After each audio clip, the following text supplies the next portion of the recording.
चलो अब हम कंटिन्यू करते हैं कि हाइड्रोजन गैस का परीक्षण कैसे होगा।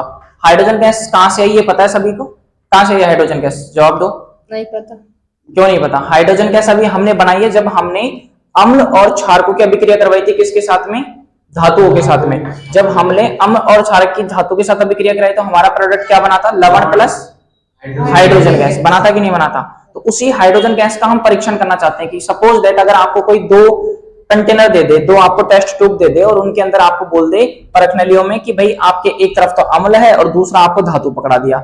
आप उस धातु की अम्ल से जब भी अभिक्रिया कराओगे तो क्या श्योरिटी है कि वो अभिक्रिया हुई है या नहीं हुई है? कैसे पहचानोगे अभिक्रिया हुई कि नहीं हुई? तो उसके लिए कोई ना कोई गैस निष्कासित होगी। मैंने बताया था कि अभिक्रिया जब भी होती है तो कोई ना कोई गैस निष्कासित होती है या फिर रंग में परिवर्तन होता है। ये सब चीजें अपन पढ़ चुके हैं पहले, है ना?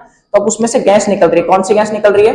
Hydrogen gas. अब हमें कैसे पता चलेगा कि वो हाइड्रोजन गैस ही निकल रही है? तो उस हाइड्रोजन गैस के लिए हम एक परीक्षण करेंगे, हम उसकी जांच कर सकते हैं।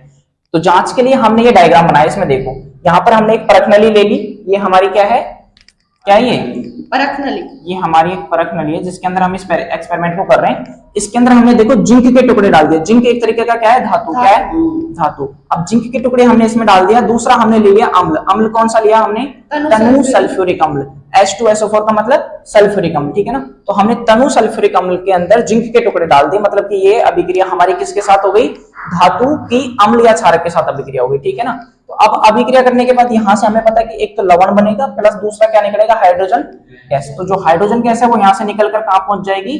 इस वाली नली से होते हुए कहां पहुंचाएगी? तो इसको हम लेके जाएंगे एक साबुन के विलयन में। हमने एक दूसरा टब रखा हुआ है, उस टब के अंदर साबुन डाला हुआ है, साबुन का विलयन बना रखा है, ठीक है ना? उस साबुन के विलयन में अब हम इस गैस को प्रवाहित करेंगे तो उसके जस्ट बाद में यहाँ से गैस के क्या बनने स्टार्ट हो जाएंगे? बुलबुले, ठीक है ना? तो यहाँ से गैस के बबल्स बनेंगे और वो जो बुलबुले बनेंगे उनके अंदर कौन सी गैस भरी हुई है? अभी अंदर की तरफ कौन सी गैस भरी हुई है? हाइड्रोजन गैस भरी हुई है, ठीक है ना? तो अभी ये हाइड्रोजन गैस है, हमें कैसे पता लगेगा?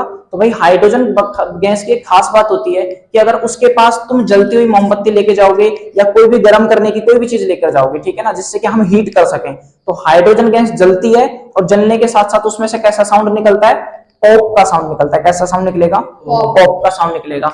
अगर आपके ये बबल्स, ये जो बुलबुले हैं हाइड्रोजन गैस के, अगर ये मोमबत्ती ले जाना पर पॉप के साउंड के साथ अगर फट रहे हैं, इसका मतलब हमें कंफर्म हो गया कि यहाँ पर कौन सी गैस है? इसके अंदर हाइड्रोजन गैस है। और अगर हाइड्रोजन गैस निकल रही है इसका मतलब हमें ये भी कंफर्म हो गया कि ये अभिक्रिया हो रही है। और ये अभिक्रिया किस किस के बीच में हो रही है? अम्ल और धातुओं के बीच में ये अभिक्रिया हो रही है। तो ये हमारा परीक्षण था, तो इसलिए हमने इस परीक्षण को किया, ठीक है ना? तो बाकी चीजें अपन आगे कंटिन्यू करेंगे।